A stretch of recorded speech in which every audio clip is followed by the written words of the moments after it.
Welcome back to the Let's Build a Willys Jeep channel. Today we are on part 2 of the emergency brake series. Part 2 is the inner components of the brake system, while part 1 went over the backing plate. And part 3 will be the brake linkage. And I'll take you over to the station. Let's get this thing going.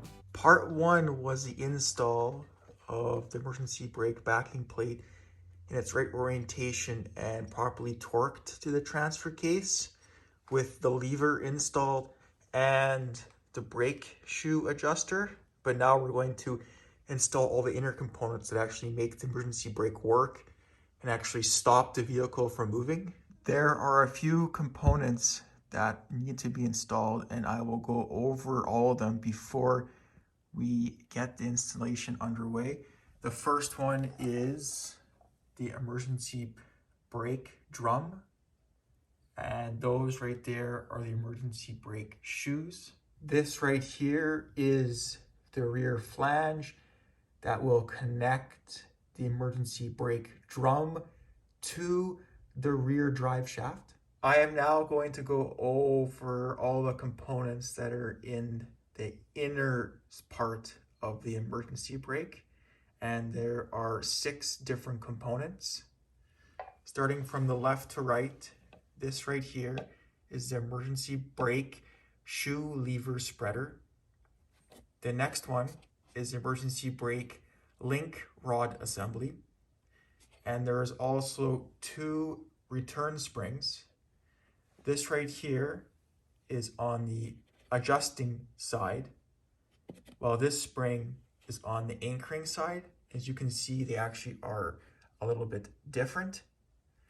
And there are also these 2 screws that attach on to the emergency brake shoe adjuster, and those are the 6 inner components. In addition, there are 4 bolts used in the assembly, and they are 3/8 fine thread by 1.5 inches long, and they have nuts on all 4 and lock washers on all 4 as well. These bolts will be used to attach the rear drive shaft flange to the emergency brake drum, and they feed through these 4 holes right here, and they go through the rear flange. We are now going to work on installing the 2 adjusting screws for the emergency brake adjuster, and one is a right hand thread and one is a left hand thread. This is right hand thread and this is left hand thread in our orientation. That is what those 2 adjusting screws look like.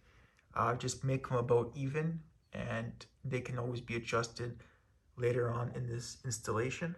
Next is to attach the emergency brake lever spreader and the emergency brake link rod, and you have it orientated so the end that has no threads on it goes onto this lever and it goes in this direction. So just pull back the spring and place it on, and that is properly installed. And now you orientate this going towards the lever, the spring, and you put it on to this part on the backing plate, and it just slides right in. And now we'll connect this part onto the lever. You have to pull back this spring, and this will go into this part of the lever.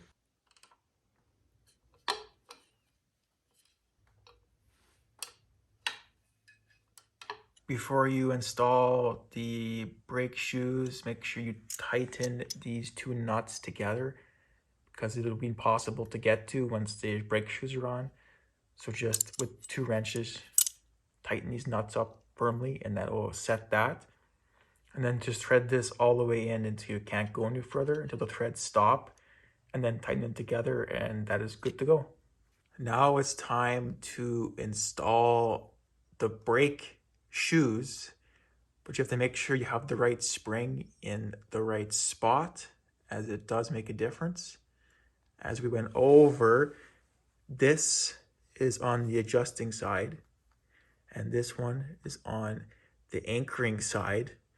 So the anchoring side would be this side, where there are no adjusting screws, and obviously this side would be the adjusting side, because you can use these adjusting screws to adjust the amount of pressure that is put on to the brake drum.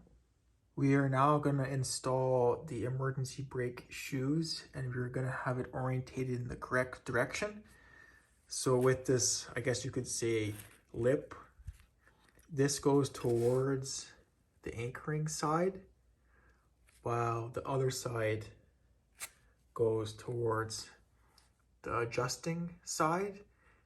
And it's important that we use the right springs as well.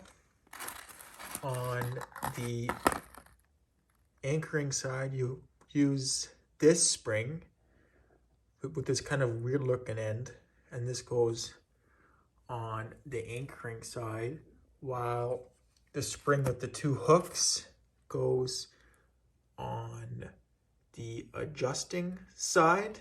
And now we will get these springs installed. A little trick when installing these brake shoes is just to get the springs installed first on the shoes, and then we will install it on the backing plate. So, but in our orientation, the transfer case is actually upside down, so we have to make sure we install the springs, I guess you could say opposite. So with this kind of special hook end, you put it towards the bottom and it just slides in like that. And then the top hook goes into this hole.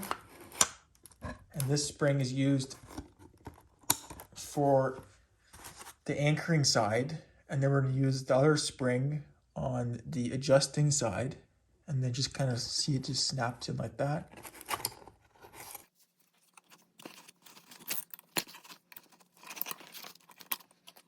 So it just snaps in like that, and now all the springs are on, and now we have to just spread it apart and then just kind of push it onto the backing plate. Just flipping up what we assembled on the ground, just flip it straight up with that weird looking hook thing towards the bottom, which actually will be towards the top when this is flipped around the right direction. And now you just spread it like this and then push it like this together, and it will be set on the backing plate.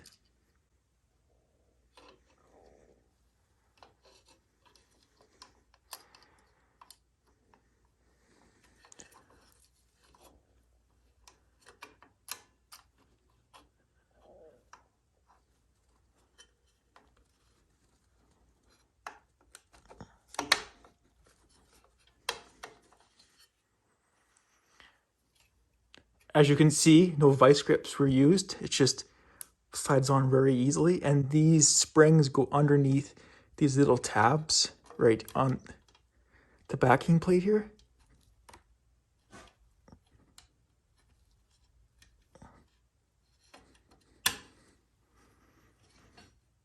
That is one side set. Other side as well. And there you have it. An easy trick to get the springs on in just kind of one motion. You don't have to use vice grips, and it's a lot easier. With the rear drive shaft flange, we will insert and line up the holes. Make sure you line up the holes while you put it on, because it is pretty hard to move again. Just get them kind of gently lined up, and then use a soft phase rubber mallet here to pound them in.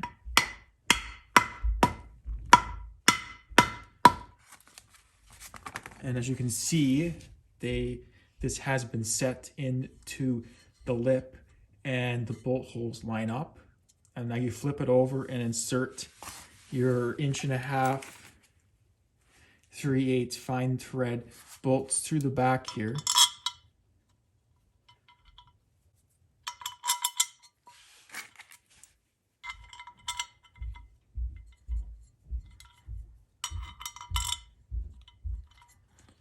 And the actual lip on the emergency brake drum will actually hold these bolts from spinning when you tighten and torque the nuts. With the emergency brake flipped up, I would insert the lock washers and thread on the nuts on these bolts just to hold these bolts in place. Do that for all four.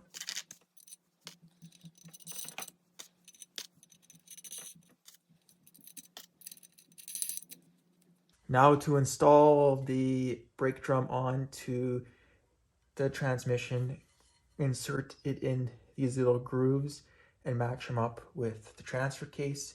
It just slides right on.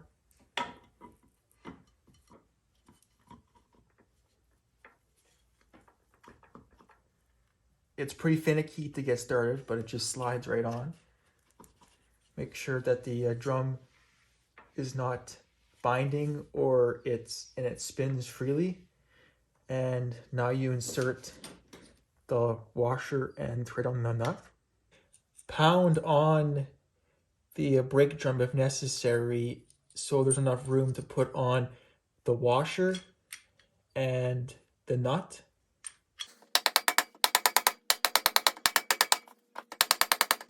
And just with 1 inch and 1/8 socket, tighten up the nut. The nut is now set all the way in and threaded all the way on, and now the brake drum is fully set into the transfer case and fully engaged now. Finally, you have to just torque this nut to 65 foot-pounds to adjust the brake shoes onto the brake drum. You have to use these adjusters and then line it up with the holes on the drum, and with a screwdriver you can push these little tabs and that will thread the adjusters in and out, and if you thread it out it will put pressure outwards towards the drum, and vice versa. If you screw it in, it'll suck the brake shoes inward, and adjust them so there is a little space along the top. So what I did is just thread them all the way in until it starts to bind, and then thread it out, I'd say like 2 turns, and that seems to set it. And now to test it, just use the lever here, push the lever all the way in, and now try spin it, and you can see it doesn't spin now.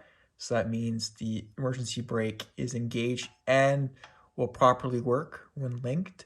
And I let go of the lever, it spins freely, and it does not bind on the shoes. And you don't want it to bind on the shoes because it'll wear down the emergency brake shoes, and actually it'll slow down the Jeep. And because this attaches to the rear drive shaft, and we know that these Jeeps don't go very fast, so we don't want this thing to go even slower, and it'll burn more gas and stuff like that.